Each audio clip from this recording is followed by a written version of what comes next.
There's so many ins and outs of running a salon, okay? There's highs, there's lows. And I find that a lot of people that have conversations on the internet, people are saying that nobody shares the failing side of the business or the hard times or the losses. I feel like I do share both, but today we're gonna have a conversation. It's your girl, Donna Prescott. Welcome back to my channel. I'm the CEO and founder of Donna Prescott Beauty based in the Crown Heights area of Brooklyn. And today we're gonna have a chat around the reality of owning a salon. So I just want to say welcome to all my new DP Beauties. So amazing having you guys. I love to see the subscribers coming in. And I wanted to say and send love to all my OG DP Beauties. All right, let's get into the conversation. So I've been a hairstylist for about 26 years. I became a hairstylist when I was 18. When I had my son, I was a teen mom, if you guys didn't know. And fast forward to now, I've been owning my business, which was formerly known as Ultra Image Salon, for about 13 years. So we're coming up on 14. We're going to be celebrating 14 in September. I'm so excited. Oh my God, guys. Like, sometimes I sit and I'm like, I don't really see the progress and I feel like I'm not nowhere near where I want to be. But then you reflect and you're like, whoa, you've come a long way, right? So the salon that we're currently in, I had to like downsize to the salon, more intimate salon, and I'm currently at 3 stations and we have 1 private room in our salons. Generally, I work with 2 other people that usually either do commission rental for me or booth rental, right?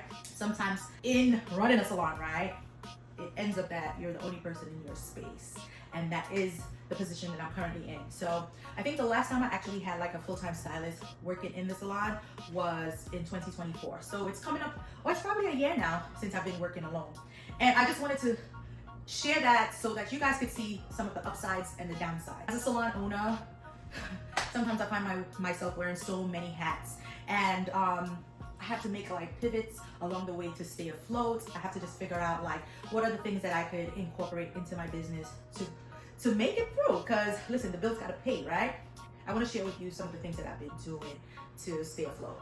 Firstly, of course, I still work behind the chair. I currently work 2 days behind the chair, taking clients' appointments and servicing, right? So that's one way that I get income coming in. I have been actively trying to fill my chair, and that has posed to be very challenging for me because for as long as I've been posting it, I haven't really settled on something that was like solid. So in my salon situation, I have like a structure that I follow, and then there's an aspect of also budget, which comes into play. So sometimes I try to weigh those 2 things in. But anyway, the chairs are currently empty, right? And we are actively posting on Instagram for that.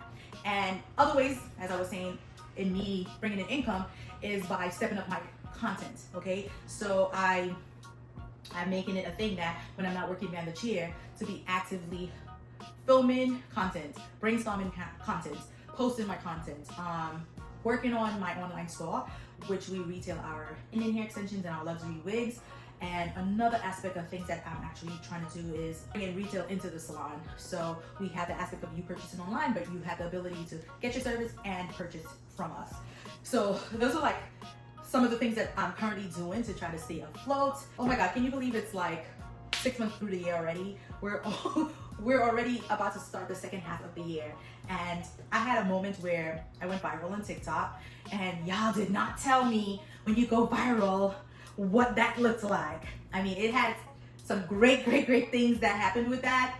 And then I had like a few challenges, and they had some things that I had to work around. So doing content and going viral, I kind of have a little story time of something that happened, which brings me into the next aspect of what I want to talk about.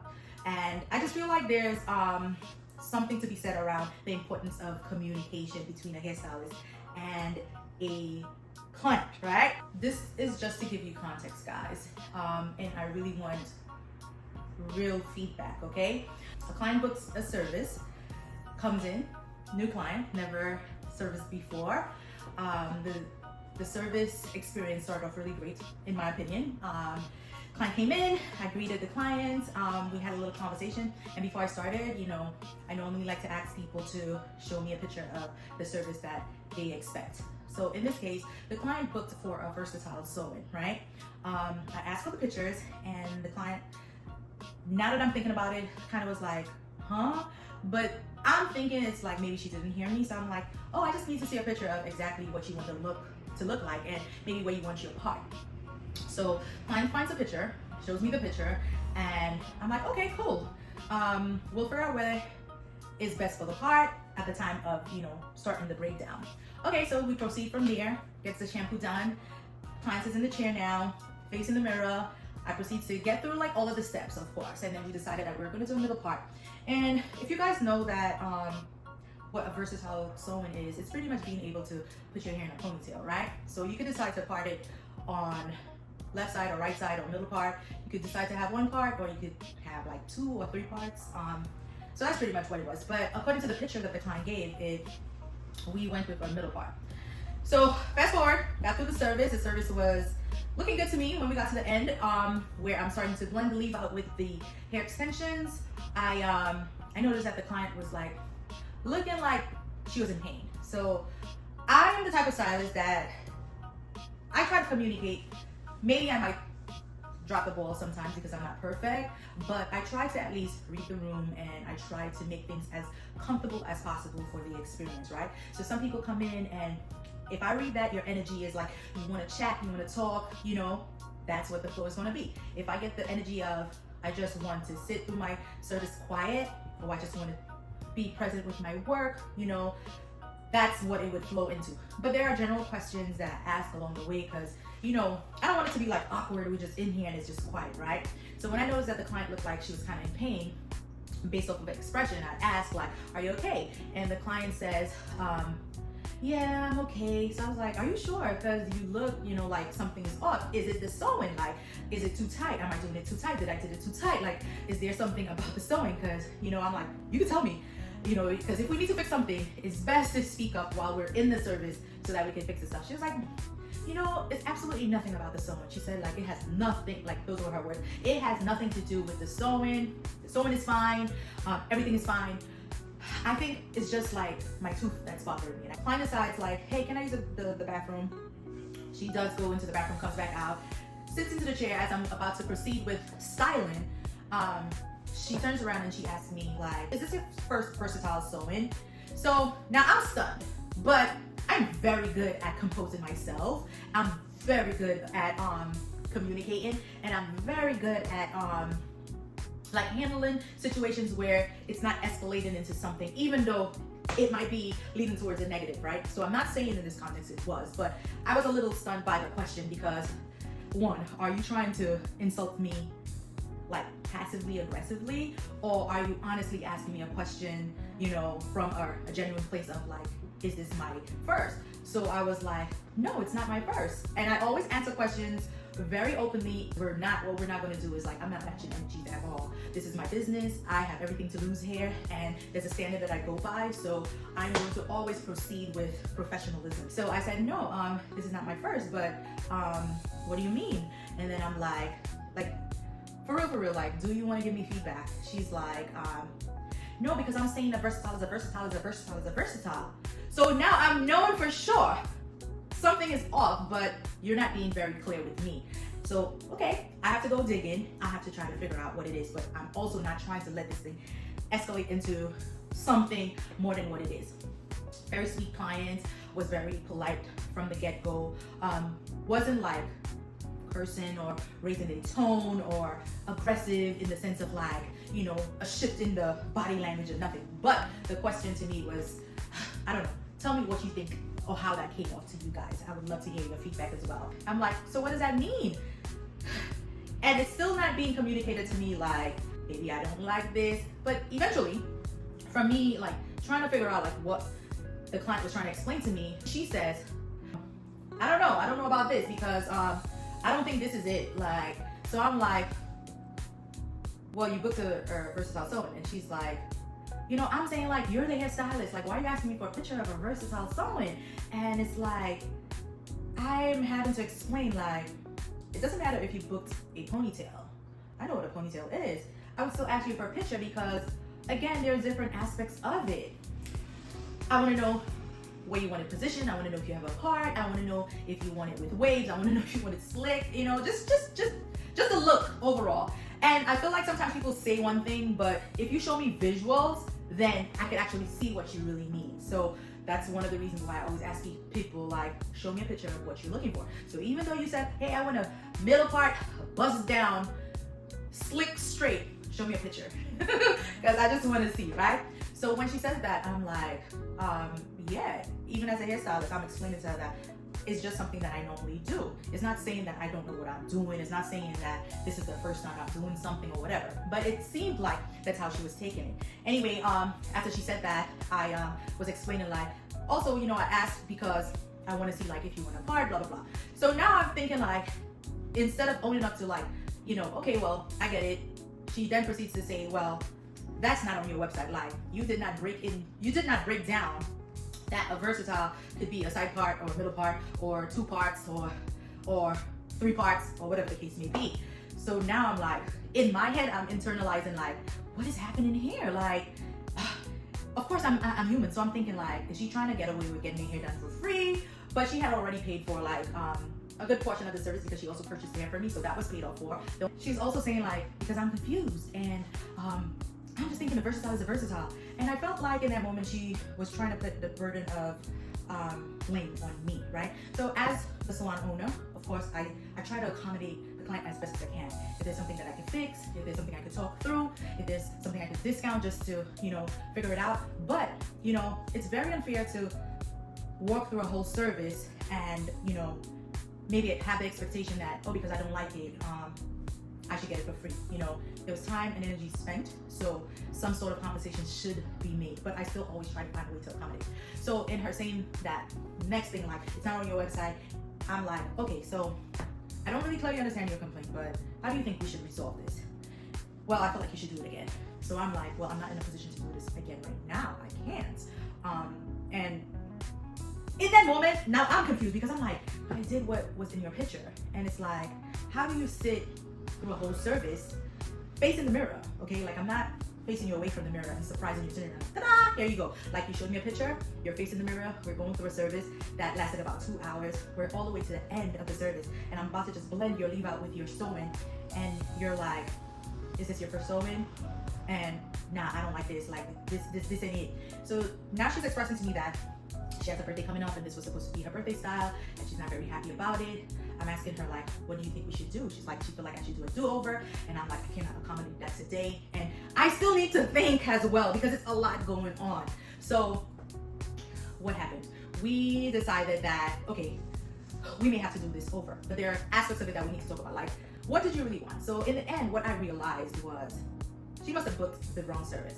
So she was saying that she needed, like, half up, half down, or maybe 4 pigtails. So then I'm like, oh, but you never said that. And then on top of that, if that's what you were thinking, why not when I started doing my braid down, you never said, like, but wait, hey, is this gonna be able to do half up, half down so that we could talk through it? Then I would be like, oh, that's not that service, or whatever the case may be. So towards the end, what happened was, I ended up discounting the service heavily. So I took off $200 off of the service cost that she was going to actually pay for the service, and it was heavily discounted, which she was like, okay, I have no problem. She paid what she had to pay with the including the discount, and she said, listen, we need to reschedule for me to come back, for me to do this over. I don't mind paying for the hair, whatever it needs for me to get, whatever. So I proceeded to send her a text about, like, my thoughts when I was really able to sit with what happened, and for me to think through, like, because sometimes in the moment, I get it, like, you can't really just, I'm not very fast with the come back or let me think about this and how I'm going to solve it or whatever. I'm just trying to figure out, like, okay, give me a minute, let me just think through, and I just don't want us in here, like, at each other's throat. So I sent her a text message, and I never got a response, and nothing has happened with that ever since. But in today's conversation, as we're speaking about the importance of open communication, I'm posing the question, how do you guys feel like the dynamic of that conversation should go between the stylist and the client? Do you feel like the stylist needs to be the one pushing with the questions to dig? Like, are you happy? Is everything good? Like, I know for myself, I do ask these questions like, is there anything that you need to change? Or like, how's the shampoo? Or like, is everything okay? I feel like we as hairstylists need to come up with more questions and ask them frequently through the services. Like, I'm really trying to see like what that barrier is and how it looks for me as a hairstylist to actually really satisfy a client. If you guys could share like some of the thoughts that you have around that, I would greatly appreciate it, because I'm always trying to grow and I always want to have a great experience in my salon for my clients, and I don't put myself above anyone. And I am definitely not about, oh, the client is always right or the stylist is always right. It's none of that. It's all about like coming to a common happy ending, and that's my take on that. Summer is here. Like New York City, we started with a heat wave, okay? Summer came in swinging. And again, like 6 months of the year is gone. So for summer, what are you guys planning to do? I know for me, I am going to be taking on my summer youth interns, and I'm excited about that. I can't wait for them to start next week, July, the 1st of July. Like we're gonna go swinging, and I wanna bring you a lot of behind the scenes around that and what that looks like. Stay tuned for next week's chat around my interns and our orientation and, you know, getting ready for summer.